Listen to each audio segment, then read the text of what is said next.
Hello everybody, it's Zeidoktor here with Typical Manga Fan, and this episode of the Typical Manga Review is dedicated to One Piece, Chapter 831, Adventure in a Mysterious Forest. And our cover page here is also kind of a mysterious forest. It's the island Luffy trained on.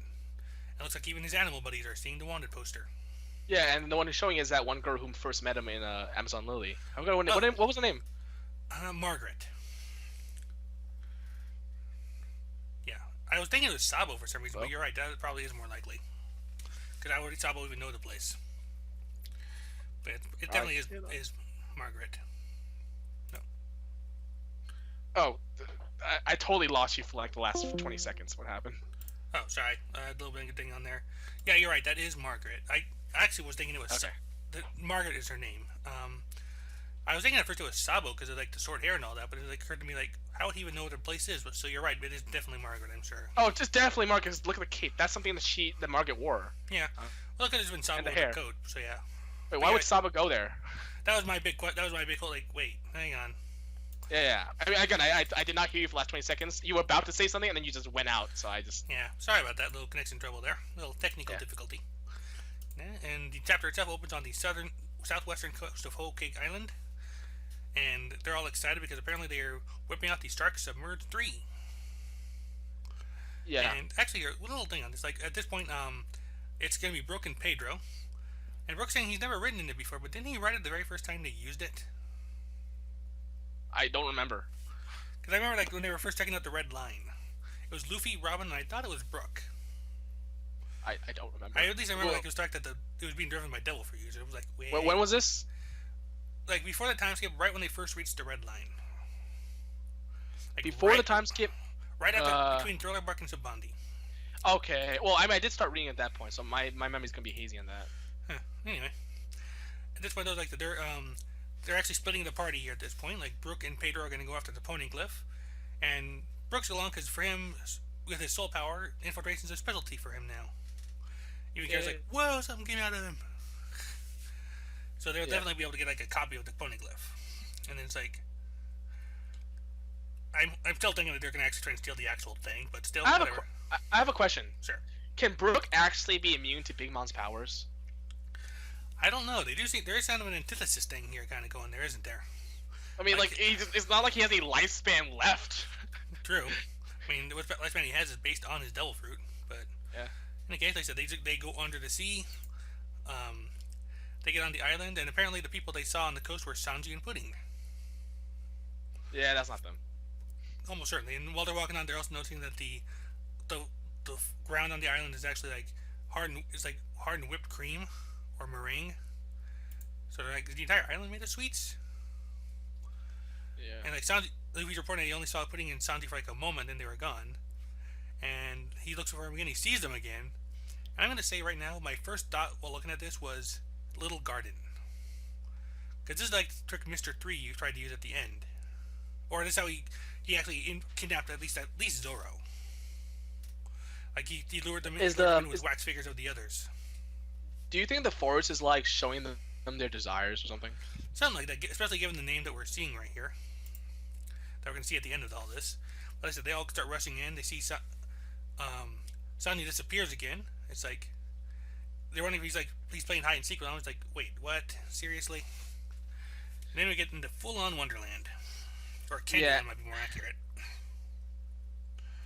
So as they're being really fascinated and trying, and loving all this stuff that they're Mm-hmm. seeing, like the sweets.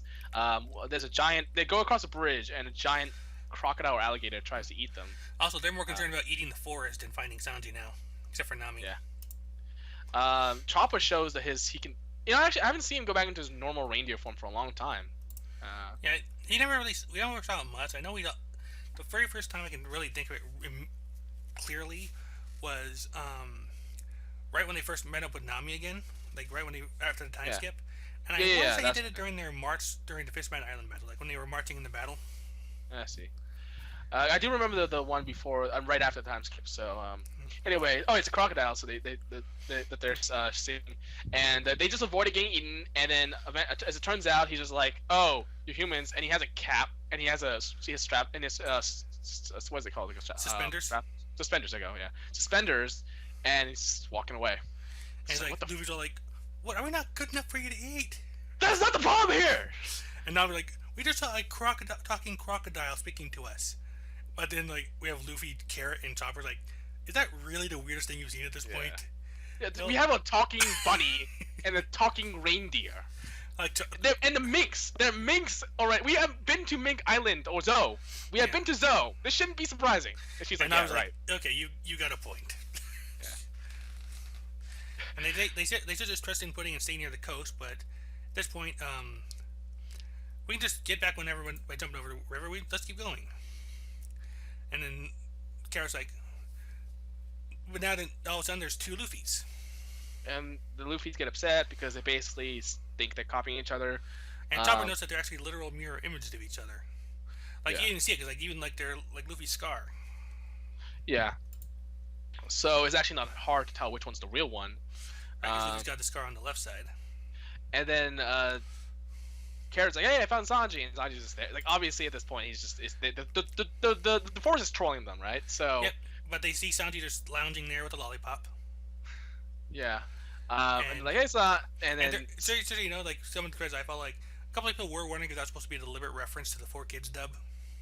I highly, highly doubt it, but it would be funny if it were. the lollipop. Oh yeah, you're right. Hey, yeah, I'm sure Oda has some type of sense of humor. I'm sure that the word made its way. I just don't know how much he remembers or was aware of all that. Yeah. Anyway, like, Luffy tries to mirror match himself, but it's not going well. Yeah. Do what Rock Lee did. Just become stronger than you were before. You know, I know it's silly, but I did kind of find that I did like that when I saw it, because that was like one of the only episodes of Superman I watched. So it's like, okay, that's neat. I can get behind that. Yeah, the problem that was that by the time you realize that you're already tired, you know, and they're not tiring down. So how do you become stronger if you're already kind of half? Your tank is already half empty. Anyway, as they run onto, they also apparently run into a big guy just buried in the ground. Like, okay, are you okay? Who did this to you? It's like, oh no, I'm just like this because I like being buried. Like, okay. I think it's a weird fetish. Yeah. I could really go from Juice right about now. And Chopper's like, he's like outraged by this whole thing.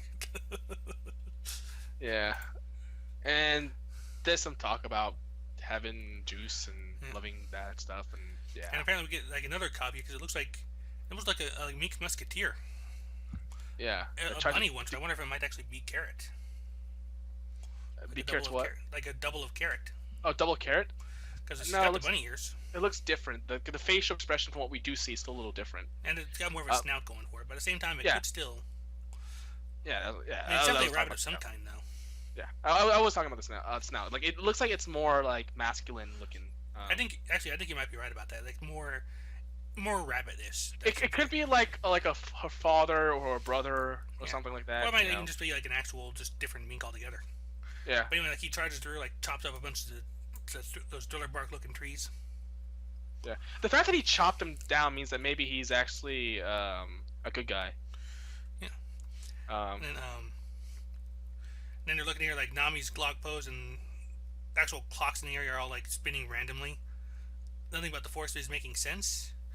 And we learned that this title, this place on the southwestern coast of Whole Cake Island is called the Seducing Woods. And they're getting ready to actually cover up the exit and block the way. Like, the actual plants and trees themselves are like, let's cover their exit. Let's play a game of death. So I mean, these guys we knew that they were creepy because that's what they portray themselves as when we were introduced to Big Mom and her and her dancing around. So yeah, I mean, basically the forest is dangerous. It's alive. It's sentient. It's obviously an enemy of its own. So they basically have to handle this. I mean, honestly speaking, to be perfectly honest, I was kind of bored reading the entire chapter. Yeah, I was not that enthused with this chapter myself. I'll be honest. I mean, maybe it was because I just read the Bleach chapter and I was kind of like at that point just kind of like lifeless. But I'm gonna be fair here and not blame it on Bleach and just say like I generally was just bored. Like I think maybe it's because when we were introduced into new places in the previous arcs, we got into some type of like actual drama or some type of big plot, whereas this one is just we have a little bit of that here, but at the same time, it's like it's like I think it's like too much. Maybe what it's like. Well, I mean, we all this weird stuff all at once. It's like there's too much to really like puzzle through too fast. I mean, like the thing is, like, we already have the thing with pudding, so I think maybe that's it. We already have that, and now let's go to Whole Cake Island to face against Big Mom's crew. And I guess these guys are technically part of Big Mom's crew, but it's just they're obviously not the most important members. And the fact that all this is happening, like you said, so quickly, and it's just like obviously they're gonna somehow get out of it. It just seems to be like an obstacle rather than something to really enjoy in terms of reading. It's just like, oh, okay, like maybe in 2 chapters they'll get out of it. I think you're right about that. Like it's more, we already kind of know what the main event is in this case. Where these chapters are usually kind of like giving us little hints and bits and pieces, but we already kind of have like the end goal in mind already than we normally do. So this is just kind of coming off as, like you said, more of an obstacle than anything. Yeah, and it's not even that like really impressive, I guess. Because again, it's just a bunch of minions at this point. Because this is trees and they're minions, and the thing is, there's no fighting. Probably they're just gonna walk around, try to figure out a way. Maybe Nami comes up with a really cool way of getting out, and that's it. And then they move on to the next stage. It's something of a stall tactic while things develop on the Big Mom side, probably. It's like that moment. I've had these moments when I watch the anime where it just had this type of thing happen. This is where I kind of just doze off or look at something else, honestly, because these moments have happened before in One Piece, where I just kind of like, I think maybe like the first 2 parts of the train, the Puffing Tom fights, maybe was just like whatever, just get past when he's fighting like the big long leg boxer guy. Yeah, like when he actually gets like the noodle guy was kind of disgusting, but before then it's just kind of like, okay, the sword guy, whatever, just get to CP9 already, like that type of thing. Then we got to Nero, and that was like, okay, now we actually getting to a member of CP9. Oh, he's not actually that strong compared to everyone. Okay, like. But we still got to see Frankie in action. Yeah, we got to see all that stuff. But before then, it was just kind of like, let's just get through all these guys, because we know what we need. We know Sanji's trying to rescue Robin. We know they're probably gonna fail, and we know we're gonna probably get to Ennie's lobby. It just felt like a chore. I mean, it mostly was like a thing to eat up the time, or like to fill in the time. And in anime, I can buy that because anime has a lot that does that a lot. But with the manga, it's just sort of like, okay, whatever. And again. I wanted to have something cheer me up from the Bleach thing, and I guess it just didn't. It didn't give me what I wanted. Our next review should help it a little bit in that regard, but still, like, there was no. So yeah, I'm kind of agreeing with you. Like, I wasn't like super enthused about this chapter of One Piece. Like, I think you're right about calling this more of an obstacle than anything. So it's like that might be Bart's part of it. Hopefully, next week will prove us wrong. Maybe we'll see a little bit more going on in there. Well, I just hope that whatever happens, we get to the main main event faster. Or at least we get regular intervals where we see what's going on in the main event. Yeah, because particularly when we have so much actually happening at once, we have the group split, one going to the Kaido places, and we're going to the Big Mom places, and then there's the Germa 66 coming in, then there's the wedding, and then there's Big Mom herself, and there's the poneglyph that we had to steal, basically. I mean, there's just a lot of stuff happening that I felt like, I feel like if we just went directly to those things, it would still take a lot of time, So. Yeah. So And just one last thing, I think a lot of it was also when we first saw Sanji, I was like, this couldn't be that easy. No, it can't be. Exactly. So I think maybe when I saw that, I was kind of like, okay, I can see where this chapter's going. So that was kind of like a disappointment too. Like, oh, I know what's happening now. The island's screwing with them. We're gonna have a little bit of that, and Anyway, so that's I think we're good to go here then. So that's been our review of One Piece, chapter 831, Adventure in the Mysterious Forest. Go ahead and take us away. Bye.